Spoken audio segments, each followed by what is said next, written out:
नमस्कार। कार्यक्रम जीवन शैली में आप सभी का बहुत बहुत स्वागत है। मैं हूं आपके साथ विश्वबंधु पांडे। दर्शकों, आज हम अपने इस कार्यक्रम में एक खास विषय को शामिल कर रहे हैं, पर्यावरण को बचाने का प्रयास व समाधान। और इस विषय पर बातचीत करने के लिए हमारे साथ पद्मश्री कल्याण सिंह रावत मैती जी हैं।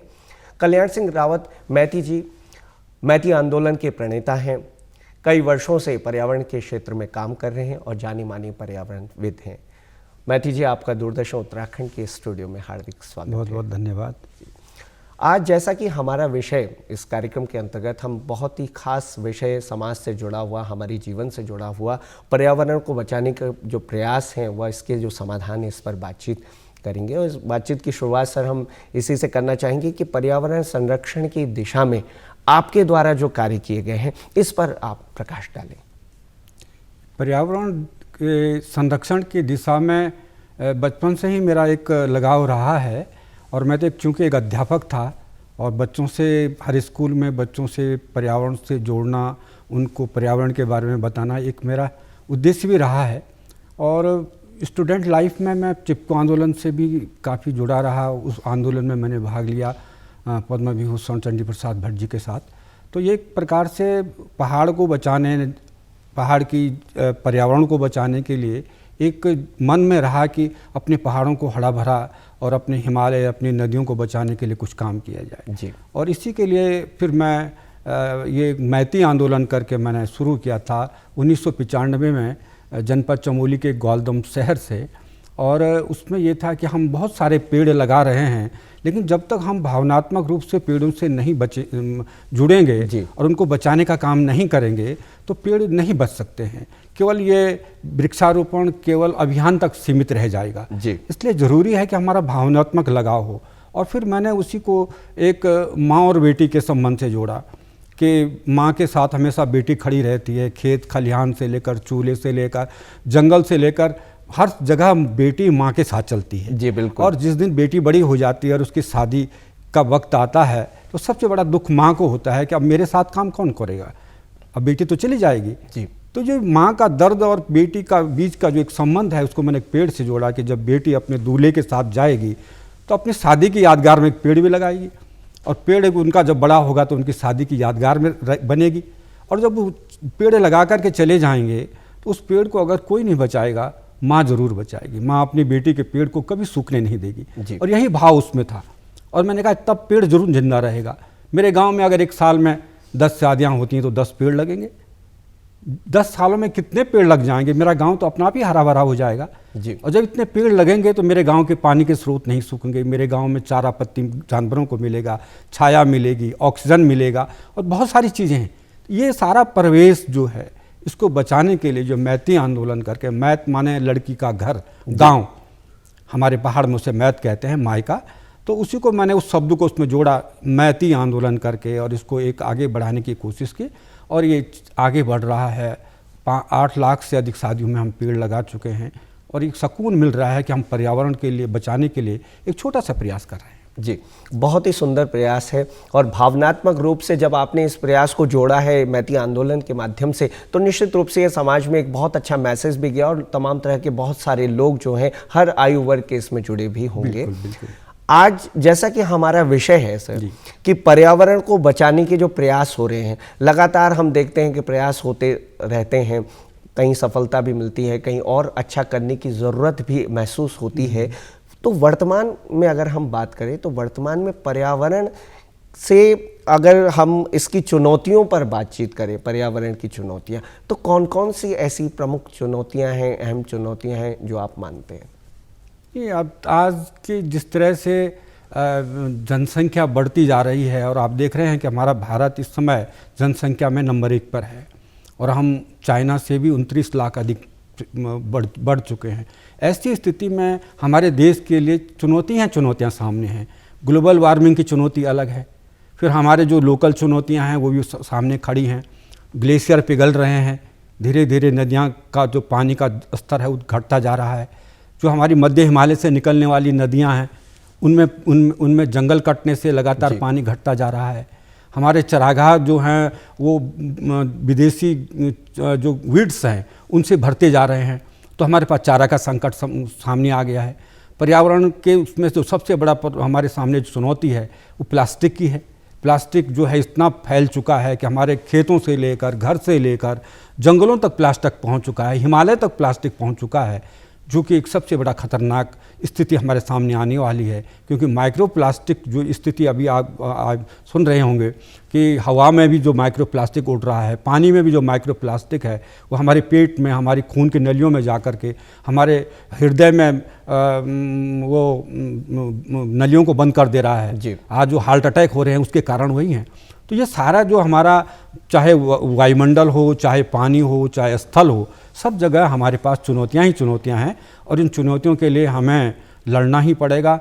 और अगर हम बहुत देर कर दी तो फिर बड़ी मुश्किल हो जाएगी। जी, इसी में मैं जोड़ना चाहूँगा कि जो प्लेन का हमारा क्षेत्र है और पहाड़ी, क्योंकि हमारा राज्य पहाड़ी राज्य है, तो जब आपने आंदोलन की शुरुआत करी तो कहाँ पर ये आंदोलन का ज़्यादा प्रभाव आपको देखने को मिला? पहाड़ी क्षेत्रों में ज़्यादा देखने को मिला या प्लेन में भी एक समानांतर था, एक जैसा प्रभाव देखने को मिला, या कहीं ज़्यादा था कहीं कम था? इस पर क्या कहेंगे आप? नहीं, ये मैती आंदोलन एक भावनात्मक आंदोलन है जी। और कोई भी धर्म है उसमें शादियाँ ज़रूर होती हैं। बिल्कुल।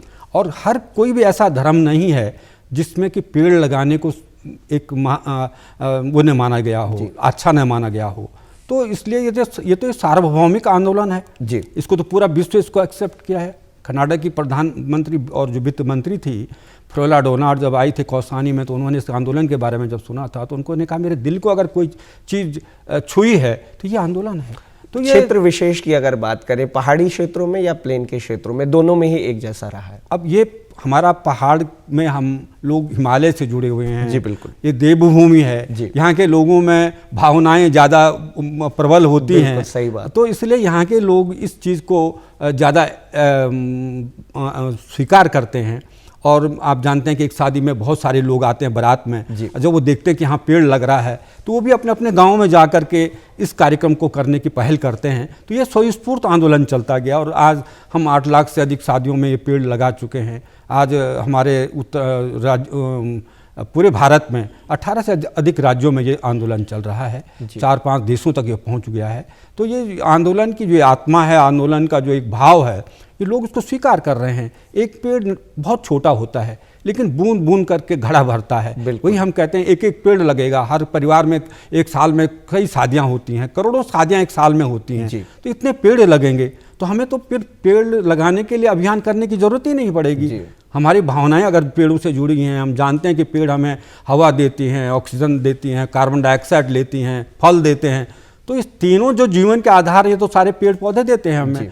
तो निश्चित है कि हम पेड़ों को बनाना की तरफ हमारा ध्यान जाएगा और ये एक सुकून मिलेगा कि हम आने वाली पृथ्वी में इसको हरा भरा बना करके आने वाली अपनी पीढ़ियों को सौंपेंगे कि हम तुम्हारे लिए एक बहुत बेहतर हमने एक पर्यावरण हम आप लोगों को सौंप रहे हैं और आप इसको भी आगे अपने पीढ़ी को सौंपिए। जी।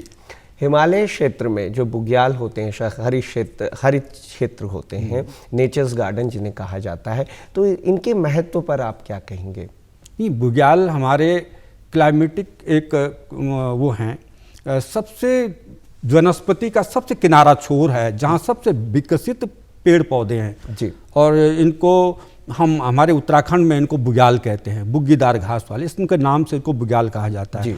और हिमाचल में इनको फुलटिया वन कहते हैं, कश्मीर में इनको मर्ग कहते हैं। तो ये जो बुग्याल जो हिमालय के नीचे हैं ये हमारे जीवन के आधार हैं। यानी अगर हम कहें कि अगर जीवन को बचाने के लिए इस पृथ्वी पर कोई रचना हुई है तो ये बुग्याल है, जहाँ की कई प्रकार की वनस्पतियाँ हैं, जड़ी बूटियाँ हैं जो जीवन को जीवन देती हैं। संजीवनी जैसी जड़ी बूटियाँ ये हिमालय में विद्यमान हैं। तो इन जड़ी बूटियों का जो हिमालय में होना और मनुष्य से दूर होना, क्योंकि हिमालय के इन बुग्यालों तक जाने के लिए आम आदमी नहीं जा सकता है, इसलिए ये सुरक्षित है।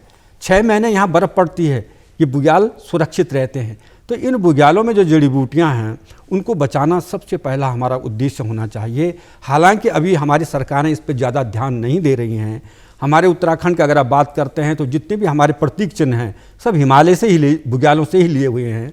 और इन बुग्यालों में जो जड़ी बूटियाँ हैं इन्हीं के कारण गंगा यमुना जो है अमृतमय है। इन जंगलों, इन बुग्यालों से जब पानी रिस करके इन जड़ी बूटियों को छूता हुआ पानी जब गंगा में मिलता है तभी गंगा अमृतमय बनती है। इसलिए ये बुग्याल हमें पूरा एक वायुमंडलीय शुद्धता भी देते हैं और जल शुद्धता भी देते हैं।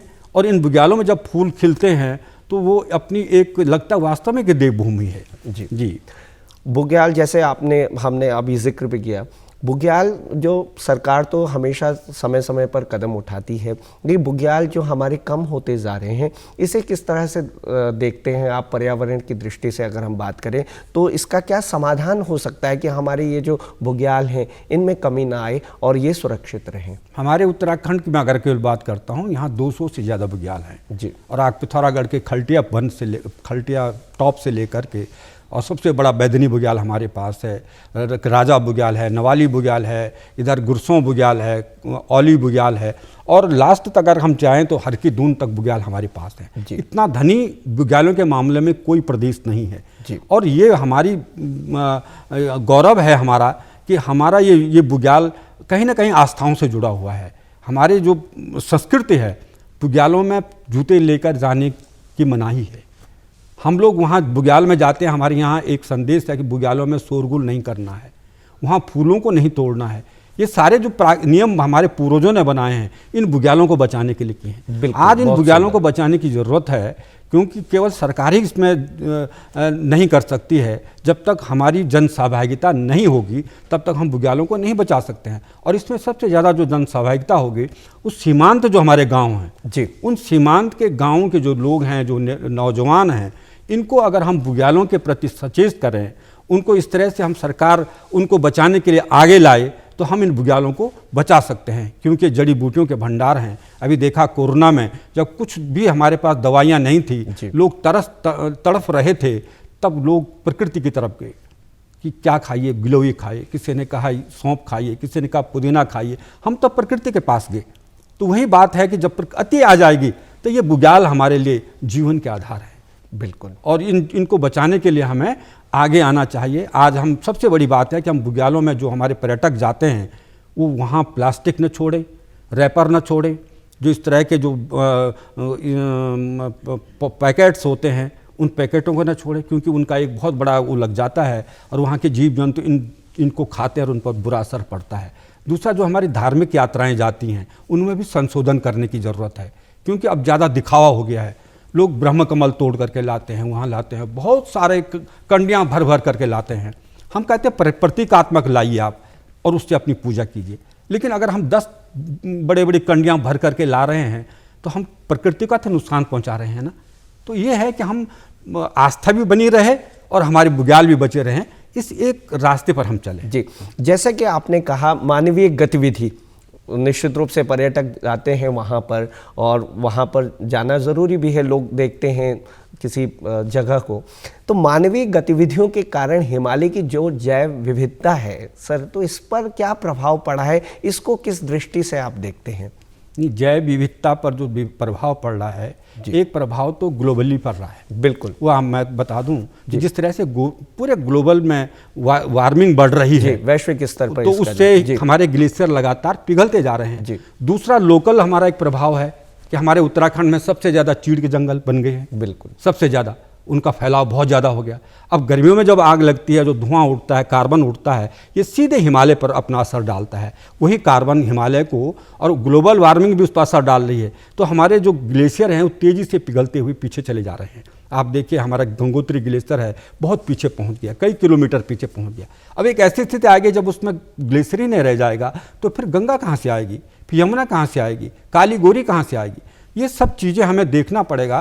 तो ये जो ग्लेशियर हैं ये बुग्यालों को बचाने के भी हमारे आधार हैं जी, क्योंकि आप देखिए ये ग्लेशियर वहीं पसरे हुए हैं जहाँ बीच में हमारे बुग्याल हैं। इधर से ग्लेशियर है, इधर से ग्लेशियर है, बीच में बुग्याल है। अब जब ग्लेशियर पीछे खिसक जाएंगे तो असर किस पे पड़ेगा? बुग्यालों पे पड़ेगा, वहाँ की वनस्पति पड़ेगा, क्योंकि उनके ग्लेशियर की जो ठंड मिल रही थी अब नहीं मिल पाएगी।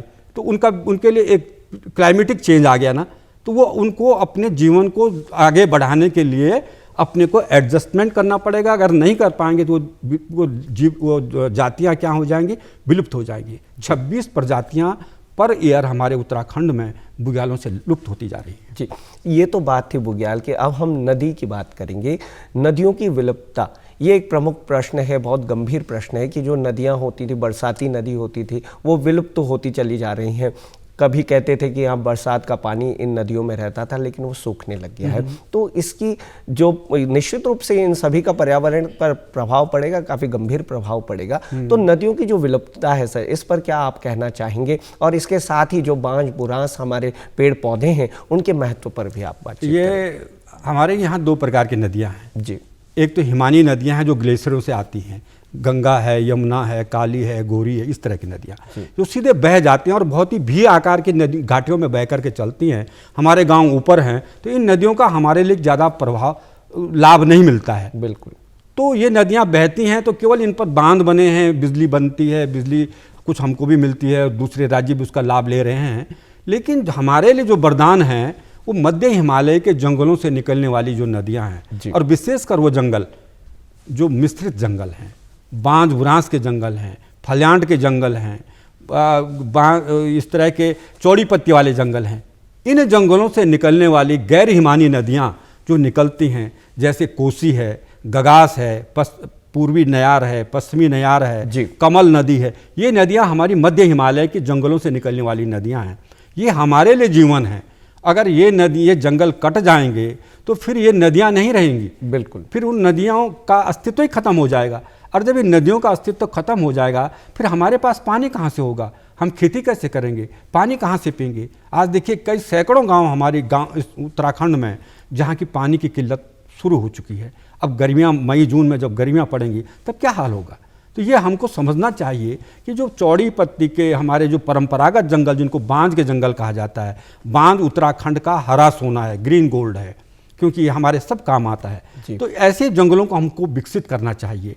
और जो चीड़ के जंगल हैं, इनको थोड़ा हमको प्रतिबंध लगाना पड़ेगा, वैज्ञानिक ढंग से इनका प्रबंधन करना पड़ेगा ताकि ये ज़्यादा विकसित ना हो। हमें पानी चाहिए। आज घर घर में हम नल तो लगा रहे हैं, लेकिन जब पानी नहीं होगा तो नल का क्या औचित्य रह जाता है। इसलिए पानी की ज़रूरत है। अपने आने वाली पीढ़ी के लिए हमें अगर पानी चाहिए तो हमें जंगल बनाने होंगे, और वो भी बांध जैसे जंगलों को हमें विकसित करना होगा जी। और ये बहुत ज़रूरी है जी। मैती जी, एक सवाल हम जोड़ना चाहेंगे कि विकास ज़रूरी है, चाहे इसका प्रभाव पर्यावरण पर निश्चित रूप से पड़ता है, क्योंकि विकास होगा तो कटान भी होता है, जंगल भी कटते हैं। तो इन्हें पेड़ों का अधिक से अधिक कटान ना हो, रोकने के लिए, और ख़ासतौर से अगर किसी क्षेत्र विशेष में हम विकास कर भी रहे हैं तो पेड़ों को किस तरह से हम ज़्यादा से ज़्यादा लगाएं, इस दिशा में क्या काम करें। हालांकि आपका जो काम है मैती आंदोलन, जिस तरह से एक बहुत ही प्रमुख आंदोलन रहा कि पेड़ों की जो उन्हें दिया जाए और पेड़ों का बढ़ावा दिया जाए, तो इस पर आप क्या कहेंगे? विकास भी ज़रूरी है, पेड़ों का कटान भी होता है, तो उन्हें बचाने के लिए क्या करना चाहिए? देखिए, मनुष्य एक सामाजिक प्राणी है, उसको समाज में रहना है, और समाज के साथ साथ उसको एक बेहतर ज़िंदगी भी जीनी है। उसको अपने खेत भी चलाने हैं और अपने परिवार को भी चलाना है। उसको प्रकृति से कुछ कमाना भी है ताकि वो अपने अच्छे जीवन स्तर को बना सके। इसके लिए विकास की ज़रूरत है। पहले हमारे पहाड़ों में सड़कें नहीं थी, आज सड़कें बन चुकी हैं, और सड़क बनने के लिए ज़रूरी है कि कहीं ना कहीं पेड़ कटेंगे, क्योंकि हमारा हिमालय, इसको अरण्य प्रदेश कहा जाता है, तो यहाँ हर पग पर पेड़ खड़े हैं। अगर सड़क तभी जाएगी जब पेड़ कटेंगे। बिल्कुल। तो पेड़ को भी कटना है, लेकिन उस पेड़ के एवज में हम कहीं उतने अनुपात में कहीं पेड़ लगाएं जी, तो वो सार्थकता है। तो विकास के साथ हम कहीं प्रकृति को बनाने की भी बात करें ना। हमारी ऑल वेदर रोड बनी, उसमें लोगों ने कहा कि बहुत सारे पेड़ कट गए हैं, तो ठीक है, अगर ऑल वेदर रोड में आज सड़कें, गाड़ियां दौड़ रही हैं, लोगों को आनंद आ रहा है कि साहब हम बहुत 2 घंटे में ही जोशीमठ से अपने इधर पहुंच जा रहे हैं जी, तो ये उनके लिए फ़ायदे की बात है। कोई हमारे पहाड़ों में जो बीमार पड़ता है वो जल्दी से कहीं हॉस्पिटल में ले जाने में सड़कें अच्छी हैं तो जल्दी पहुंच जाएगा। तो ये विकास तो चाहिए ही चाहिए, लेकिन उसके एवज में जो पेड़ कटे हैं वो सार्थक रूप से लगने चाहिए जी, और उनको लगाने में जनता की सहभागिता भी होनी चाहिए जी, है ना। तो इसलिए जनता के साथ तालमेल बैठा करके हमें इन पेड़ों को आगे बढ़ाना भी है, और कहीं अगर विकास जरूरी है, अगर पेड़ कट रहे हैं तो उनमें यह नहीं है कि हम विरोध करें, बल्कि उसमें हम सरकार को सहयोग करें कि जितने पेड़ कट रहे हैं इसके एवज में आप हमारे किसी क्षेत्र में पेड़ लगाएं, ताकि हमारे वन बढ़ेंगे कल, और उसके लिए हमें यहाँ हमारा जो पर्यावरण है ये भी बना रहेगा। जी, आपने बहुत ही सुंदर और सकारात्मक बात कही है कि और सड़कों का चौड़ीकरण ज़रूरी है, लेकिन इसके साथ में जनता अपनी भागीदारी को सुनिश्चित करे, एक सकारात्मक भागीदारी दी, और जितने पेड़ों का अगर कटान भी होता है तो उससे ज़्यादा अनुपात में हम कहीं ना कहीं पेड़ ज़रूर लगाएं। सर, इको सेंसिटिव जोन को बचाने के लिए अभी आपने गंगोत्री ग्लेशियर की बात भी कही कि उसमें लगातार गिरावट आ रही है, हमारे ग्लेशियर पीछे होते जा रहे हैं और वहाँ पर जो मानवीय गतिविधियाँ भी हो रही हैं, तो हमारा क्योंकि ये प्रदेश हिमालयी प्रदेश है और यहाँ पर इको सेंसिटिव जोन्स हैं, तो इन्हें बचाने के लिए क्या कार्य किए जा सकते हैं एक सकारात्मक रूप में? देखिए, हमारा इको सेंसिटिव जोन जो ऊपर हिमालय वाला क्षेत्र है जी बिल्कुल, हमारे पास इस समय 6 नेशनल पार्क हैं जी, और 7 सेंचुरीज हैं और 3 हमारे पास जो हैं ये आरक्षित ही हैं।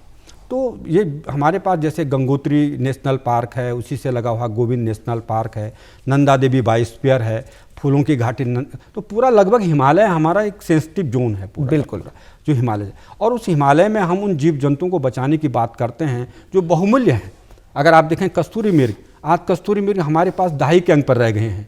कस्तूरी मृग हमारे उत्तराखंड का राज्य पशु भी है और कस्तूरी मृग एक हमारी पहचान भी है और हमारी संस्कृति भी है। तो आज उनकी संख्या धीरे धीरे घट रही है। तो जो इको सेंसिटिव जोन में अगर हम ज़्यादा मानवीय हस्तक्षेप होगा तो इन जंतुओं पर भी असर पड़ेगा। जैसे मैंने पहले कहा था, हमारे पूर्वजों ने इन बुग्यालों को बचाने के लिए, जो सेंसिटिव जोन जिसको मैं कह रहा हूँ, इनको बचाने के लिए कुछ नियम बनाए थे जी। आप बंसी नारायण जाएंगे, बहुत बड़ा दुर्लभ स्थान है और वहाँ की बायोडाइवर्सिटी सबसे ज़्यादा रिच है।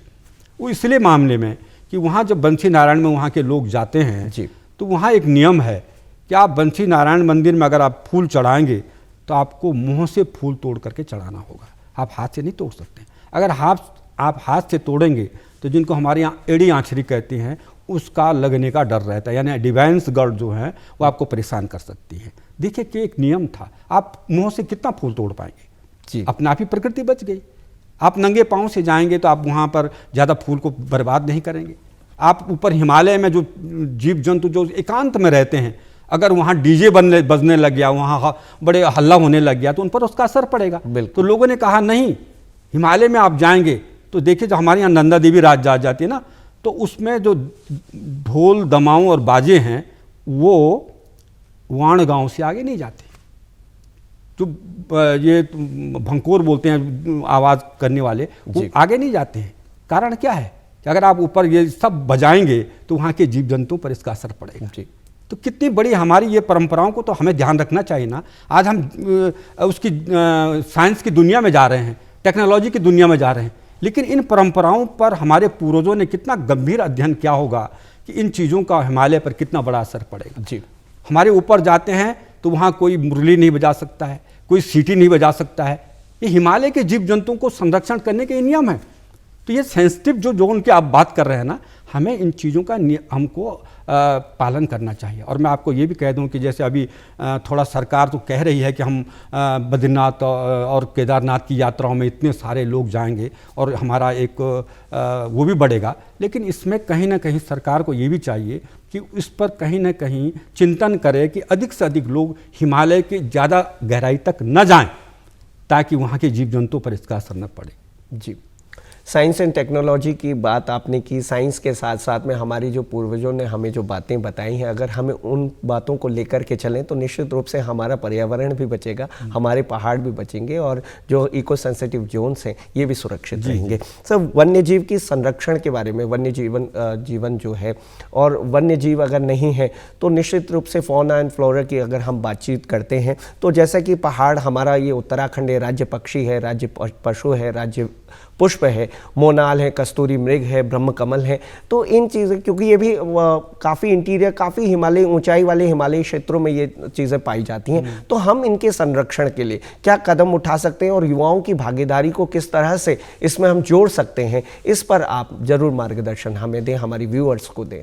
ये हिमालय के वन्य जीवों को बचाने के लिए 1976 में जब मैं गोपेश्वर में पढ़ता था MSc में, तो सबसे पहला जो संस्था खोली थी ये हम कुछ वहाँ के जो छात्र थे हमने मिल करके किया और उसे एक संस्था खोली थी हिमालय वन्यजीव संस्थान, मैं उसका अध्यक्ष था जी। तो हमने उस समय हिमालय के जो ऊपर वाले क्षेत्र थे वहाँ पर वन्य प्राणियों को बचाने के लिए गांव-गांव में जा कर के जागरूकता कार्यक्रम किया, उसके बाद मैं जब अपनी नौकरी में आ गया शिक्षा विभाग में, तो जहाँ जहाँ मैं रहा वहाँ मैं छुट्टियों में गाँव में जा कर के लोगों को वन्य प्राणियों के बारे में बताया था कि किस तरह से शाकाहारी और मांसाहारी जंतुओं के बीच में संबंध है। अगर हम मांसाहारियों को मार देंगे तो शाकाहारी इतने ज़्यादा हो जाएंगे कि हम खेती नहीं कर पाएंगे। अगर हम सारे शाकाहारियों को ख़त्म कर देंगे तो मांसाहारी इतने ज़्यादा बढ़ जाएंगे, उनको जंगल में खाने के लिए कुछ मिलेगा ही नहीं, तो वो हमारे गांव की तरफ आएंगे। तो मानव और वन्य जीवों के बीच हम क्या होगा, एक संघर्ष पैदा होगा।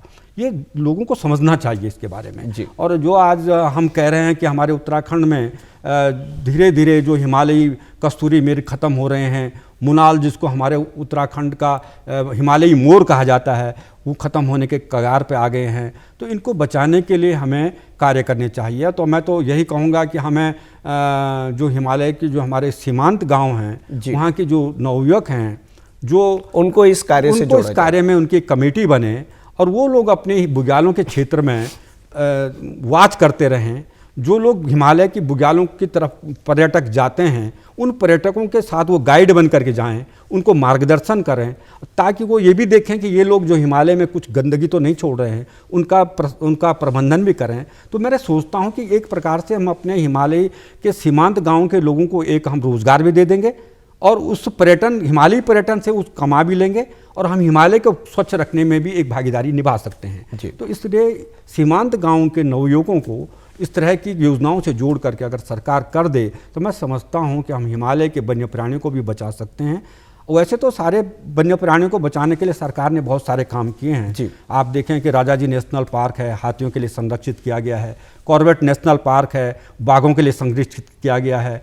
गोविंद नेशनल पार्क है, वो कस्तूरी मृगों के लिए संरक्षित किया गया है। आपका स्कोट वाला जो सेंचुरी है, वो कस्तूरी मृगों के लिए बचाने के लिए काम किया गया है। नंदा देवी नेशनल पार्क है, वो भी स्नो लेपार्ड और कस्तूरी मृग को बचाने के लिए सारा ये बनाए तो गए हैं। तो आज हमारे पास इतना सारा हम लोगों ने वन्य जीवों को बचाने के लिए काम किया है, लेकिन ये है कि ईमानदारी से काम करने की ज़रूरत है। केवल और इस क्षेत्र में बहुत अच्छे कार्य भी हुए हैं, सहभागिता सभी की होनी चाहिए और ख़ासतौर से युवाओं को ज़्यादा से ज़्यादा इससे जुड़ना। जी, पर्यावरण को बचाने के लिए जो आपके सुझाव हैं सर, ये हम आपसे ज़रूर सुनना चाहेंगे। ये पर्यावरण को बचाने के लिए एक अकेली सरकार कुछ नहीं कर सकती है जब तक सहभागिता न हो, क्योंकि पर्यावरण बचेगा तो हम बचेंगे। पर्यावरण एक केवल पेड़ पौधे नहीं हैं, सांस्कृतिक पर्यावरण है, सामाजिक पर्यावरण है, प्राकृतिक पर्यावरण है और बौद्धिक पर्यावरण है। ये सब चीज़ें मिलकर के एक अपना बड़ा व्यापक पर्यावरण का एक रूप बनाते हैं। हमारा पर्यावरण क्या है? परिधर आवरण। हमारे चारों तरफ जो कुछ दिखाई दे रहा है, जो कुछ हम सुन रहे हैं, जो कुछ देख रहे हैं, ये सब पर्यावरण का अंग है। तो अगर हम केवल पेड़ पौधों को ही अगर पर्यावरण माने तो ये गलती हो। पर्यावरण सब कुछ है। जब तक हमारा समाज अच्छा नहीं होगा तो पर्यावरण भी नहीं बच सकता है, पेड़ पौधे भी नहीं बच सकते हैं।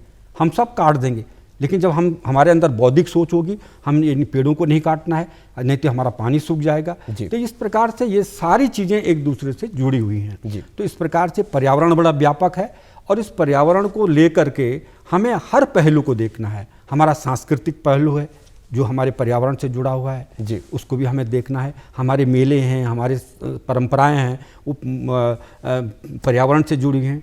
हमारे यहाँ फूल संक्रांति आती है, जब फूल लगते हैं तो तब फूल तोड़ करके लाते हैं, देहली देहली पर फूल रखे जाते हैं। कितना सुंदर त्यौहार है हमारा, ये भी तो एक पर्यावरण है।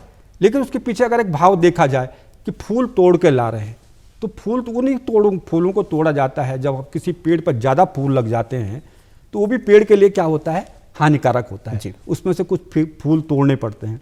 ये परंपरा डाली गई कि कुछ फूल तोड़ करके हम अपने बसंत का उत्सव मना रहे हैं। पेड़ पर फूल कम होंगे तो फल ज़्यादा अच्छे लगेंगे, अच्छी क्वालिटी के लगेंगे। ज़्यादा फूल लगेंगे तो फल जो होगा वो अच्छी क्वालिटी का नहीं लगेगा। जब फूल तोड़ने के लिए बच्चे खेतों में जाते हैं तो परागण की क्रिया होती है, उनके जाने से फूलों में परागण की क्रिया होती है। ये सारा वैज्ञानिक पट में तो उससे जुड़ा हुआ है। तो ये सारा पर्यावरण जो है, ये हमारा सामाजिक जो हमारा ये पूरे गाँव का जो एक पूरा समाज है उसके साथ जुड़ा हुआ है। तो कहीं भी एक चीज़ हमारी पर्यावरण से अलग नहीं है, उसको पर्यावरण का अंग माना जाना चाहिए। और हमको समेकित रूप से इस पर्यावरण के, चाहे वो जल हो, हवा हो, जंगल हो, संस्कृति हो, परंपराएं हो, या हमारी आस्थाएं हो, इन सबको जोड़ करके हमें काम करना चाहिए। जी, और निश्चित रूप से जब हम सभी की भागीदारी इसमें होगी, चाहे हम किसी भी आयु वर्ग के हैं, कैसे भी हैं, तो निष्कर्ष यही निकलता है कि सभी अगर साथ मिलकर के कार्य करेंगे इस दिशा में, तो निश्चित रूप से हमारा पर्यावरण सुरक्षित रहेगा और संरक्षित रहेगा। सर, आप हमारे साथ में इस कार्यक्रम में जुड़े, आपने अपना अमूल्य समय हमें दिया और इस गंभीर विषय पर हमसे बातचीत की, इसके लिए आपका बहुत बहुत धन्यवाद। बहुत बहुत धन्यवाद। तो दर्शकों, ये था आज का हमारा कार्यक्रम जिसमें हमने पर्यावरण को बचाने के प्रयास व संरक्षण पर बातचीत की। हम उम्मीद करते हैं कि आपको हमारे कार्यक्रम ज़रूर पसंद आया होगा। इसी के साथ आपसे लेते हैं विदा। नमस्कार।